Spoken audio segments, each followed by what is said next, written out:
So here's the deal. I'm going to buy that fancy car from you. Margareta doesn't need it. She's just a regular person. My parents mentioned they wanted a new car, and since I got married to Brandon, he's been acting pretty selfish. He's been eyeing up the nice car my parents gave me, and I've had enough of it. My name's Margareta.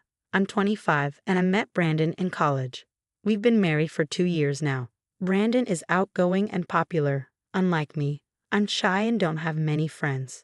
We started talking more during college classes, then we began studying together. I never thought someone like Brandon would be interested in me, but he surprised me by asking me out. I was really happy and said yes right away. That's how our relationship started. It made sense why I liked Brandon. He was handsome, friendly, and serious about his studies. But for him, things should have been different. He had lots of cute, stylish female friends. Finding another girlfriend wouldn't have been hard for him. Once, I bravely asked him, "Do you really think I'm the right one for you?" He seemed surprised and asked why I was bringing it up. I admitted, I'm not very confident. I wanted to know why he chose me. After thinking for a moment, he said, "I guess it's comfortable being with you." I wasn't satisfied, but before I could say anything, he seemed annoyed and started playing with his phone. Not wanting to argue, I quickly ended the conversation. "Yeah, you're right. Sorry for bringing it up." Even though I still had doubts, our relationship kept going smoothly. Time passed quickly. We finished college, got married, and moved into a condo. I got a job at a regular company while Brandon went off to do more school and research. When I told my mom we were getting married, she was really happy. She said, "That's great news." We were starting to worry. "We thought you'd introduce us to a boyfriend sooner." I felt bad for not telling them about Brandon earlier, but Mom understood. She said I've always been independent, handling things on my own. Knowing Brandon was there for me made her feel better. My parents met in college and still love each other a lot, which I admire. Dad worked hard, climbing up the ladder at a big company. Mom supported him and also pursued her passion for cooking. She became really good at it and even teaches cooking classes now. They respected each other's lives and gave each other space. Growing up with them, I learned to be independent too. I wasn't great at much except studying, so I didn't go to grad school. I wanted to be self-sufficient and start my own life soon. Even though I grew up in a well-off family, I didn't want to rely on them forever. I wanted to have a family of my own, like Mom and Dad. I hope to make them proud by having kids someday. It might sound simple, but for someone like me, it's a big goal. Once we moved in together, Brandon started acting more selfishly. He was a grad student and worked part-time, but he didn't pitch in much for our living costs. I tried bringing it up gently, saying, "Hey, Brandon, it would be really helpful if you could contribute more of your part-time earnings towards our expenses." But he just coldly replied, "I do contribute some, you know.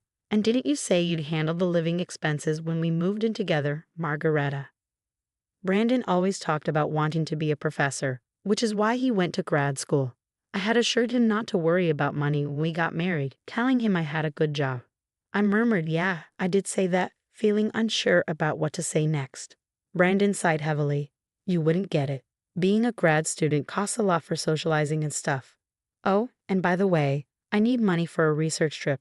Can you lend me $500? I'll pay you back later." Brandon's financial pressure became more common and our problems got worse. He started spending more nights away from home, leaving me waiting by the phone with cold meals in front of me. When he did come home happy for a change, I was too forgiving. He'd sometimes say things like, "Hey, Margarita, remember you wanted to go somewhere? I have tomorrow off, let's go." He'd bring up outings out of nowhere, or compliment my cooking, making me feel special. Each time he was nice to me, I'd catch a glimpse of the happy married life I wanted, and it made me hesitate. But I knew this wasn't normal. I felt lonely and anxious, but I couldn't talk to anyone about it. I didn't want to upset my parents, who were thrilled about our marriage, but they must have started to notice something wasn't right. When I finally visited my parents after a long time, Dad suggested I stay over and have dinner with them. Mom cooked a big meal to welcome me back. During dinner, Dad mentioned my Aunt Ellen had visited recently and wanted to see me. He said she's always spontaneous like that. Ellen was lively, ambitious, and independent. "I'll reach out to her soon, thanks, Dad." Dad mentioned how much my Aunt Ellen loved me and how she always teased about Brandon stealing me from her, even though she didn't want to get married herself. That's just how she was. Before I met Brandon, Ellen was more like a close friend than an aunt. I could talk to her about anything, even things I couldn't tell my parents. She understood me better than anyone and was always there for me. At first, I was too shy to tell her about Brandon, but I wanted to see her again and show her I was doing okay. A few days after staying with my parents, I met Ellen at a cafe. She was dressed really stylishly, as usual. Ellen checked out my outfit and said gently, Margarita, marriage is just the start of a lifelong journey for a woman. You should always feel confident and attractive, no matter what. Your clothes can make a big difference, so don't forget to take care of yourself. Then she took a sip of her tea gracefully. I totally forgot about fashion lately. I'm sorry for not keeping in touch for so long. I murmured apologetically. Ellen replied, That's typical of you, Margarita. It's good to be honest and serious, but being too timid usually comes from lack of experience. But I was thrilled when I heard you found someone special. I thought, finally, Margarita is taking a step forward. It had been ages since I spent time with someone outside on a day off, and the weather was perfect. We sat on the terrace, basking in the warm sunlight. In that peaceful moment, I felt like I could talk to Ellen about my worries without feeling too down. I had hoped even someone as shy as me could make it work with Brandon at first. But Ellen listened to my whole story without interrupting, just nodding kindly. When I finished, she asked, I suppose you haven't mentioned this to your parents, have you, Margarita? No, I even hesitated to tell you today. I didn't want to admit my weaknesses to anyone. I thought I should be able to handle this on my own, to be truly independent. I know if Mom and Dad found out, they'd want to bring me back home right away, so I want to try to deal with this by myself as much as possible. Ellen respected my decision and didn't push further, but she added, If you ever really need help, let me know first. If my dear Margarita asks for help, I'll be there for you no matter where I am. A month later, Mom called and said, When you have time, could you come over? It's not urgent. Since I had the next day off, I went to see my parents. When I saw a car parked in the driveway, I couldn't contain my excitement. Dad, is this car new? Did you just get it? Dad, can I really take it for a spin? What if I crash it? I teased, feeling excited about the fancy car. Don't worry about that. This card is for you, Margarita. Use it however you like. It'll come in handy, Mom whispered to me. We saw this car in a TV commercial, and you said you liked it, Dad recalled. So it's our gift to you. You've been going through a tough time lately, so we wanted to cheer you up. If things get tough, just drive this and come home anytime, he said with a warm smile. The car Dad got for me was an SUV from a famous foreign brand, and he even arranged a parking spot near my condo. I couldn't believe it, and I laughed in disbelief. Later, when I was driving downtown, I reached into my pocket, found the car key, and pressed the button. The lights flashed in all directions. Just then, I heard a familiar voice calling out from behind. What's with the car? I turned to see Brandon, my husband, who hadn't been home in a while. It felt like we were living separate lives. I was speechless as he looked at the car with a smug expression. Ah, I see. A gift from your parents, right? Every time I faced Brandon, I struggled to find my voice, but I was tired of feeling that way. Brandon, don't you care anymore? Do you even care about me? I managed to say, gathering my courage. Then Brandon said something shocking. Are you just realizing now? Did you really think I loved you all this time? It's ridiculous how hopeful you are. His dry laugh rang in my ears. Something inside me snapped, and I blurted out, louder than usual. Then why did you marry me? Wow, really? You're going to be that cold about it? I couldn't believe what Brandon was saying. So marrying me was just a meal ticket for you, huh? And now you want the car too because it's wasted on me? That's just great. Brandon didn't seem to care about how hurtful his words were. And if you say no, we're getting divorced. Without me, you'll never find another man. So think about it. With those words, Brandon left without a second thought, leaving me feeling angry and heartbroken, my head pounding with a headache. I sat in the driver's seat for a while, trying to calm down. Eventually, I called my Aunt Ellen for advice. A few days later, I agreed to the divorce and moved back in with my parents. They welcomed me with open arms, and life started to feel peaceful again. But that peace was short-lived.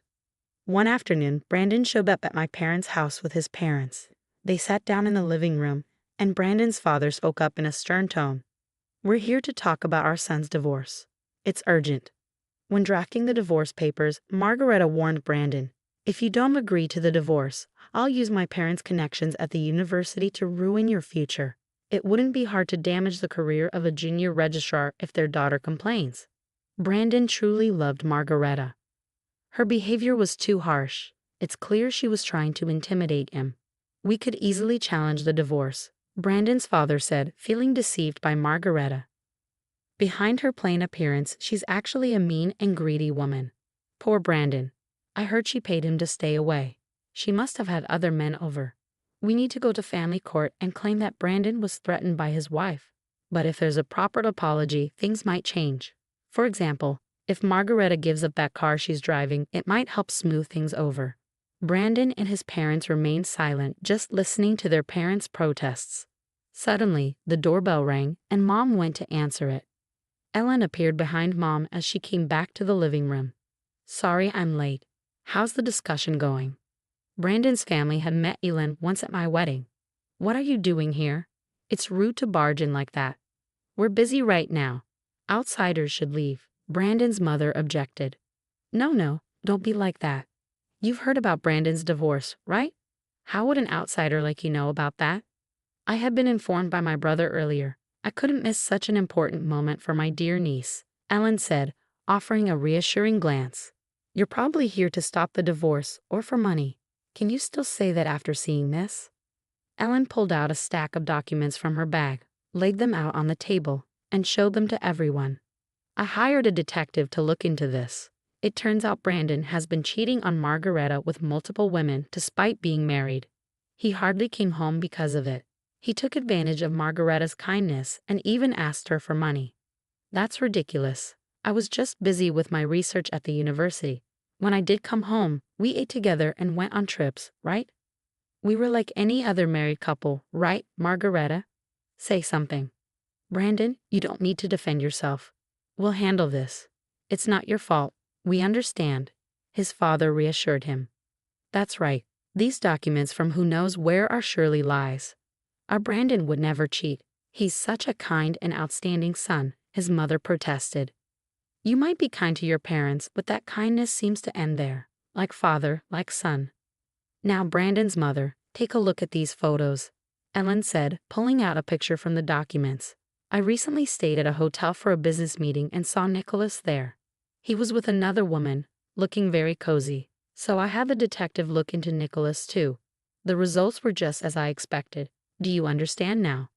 Brandon's mother's face went pale as she grabbed the documents and examined them closely. "What is this, Nicholas? How long have you been doing this? It's all lies, isn't it, Veronica? Stop looking. Give me that."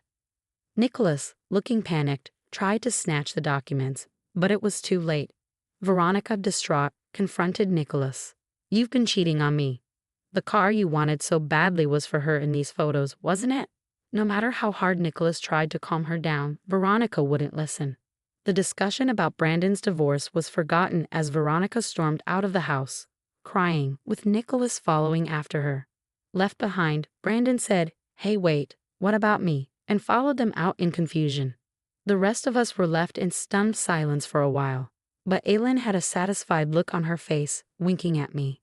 Later, Aylin told me that Brandon's parents did end up getting divorced. "You won't fall for such a terrible man again. Let's make you more attractive. I'll teach you everything about grooming yourself as a woman." Despite her busy schedule, Ellen visited me often and took me to various places like meals and shopping trips. During that time, I learned a lot from her. A year after the divorce, I made the decision to go to graduate school. I worked hard to improve myself, focusing on my studies. Time passed quickly, and one day, I heard someone call my name at a street intersection.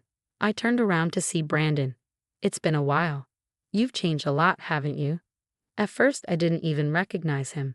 In Brandon's eyes, the woman standing before him was no longer the plain ex-wife he knew, but had transformed into an incredibly beautiful and attractive woman. Meanwhile, Brandon had fallen on hard times due to the scandal of his parents' divorce. It seemed he was no longer attending graduate school. His parents, Nicholas and Veronica, had decided to stop providing him with financial support because of the trouble he caused. He was struggling to afford his tuition and living expenses, far from the carefree life he once enjoyed. The women who used to be interested in him had left him one by one.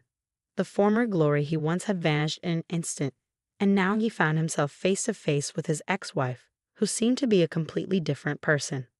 As Brandon was about to suggest catching up, a man approached and asked, "Sorry for the wait.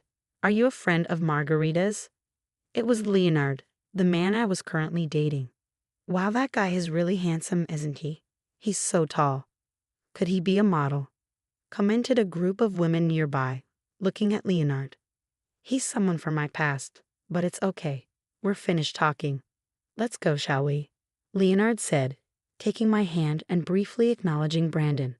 Brandon stood there, stunned, as Leonard led me away by the hand. Without a second thought for Brandon, Leonard and I walked towards the crosswalk, and I didn't look back, keeping my gaze straight ahead as we left.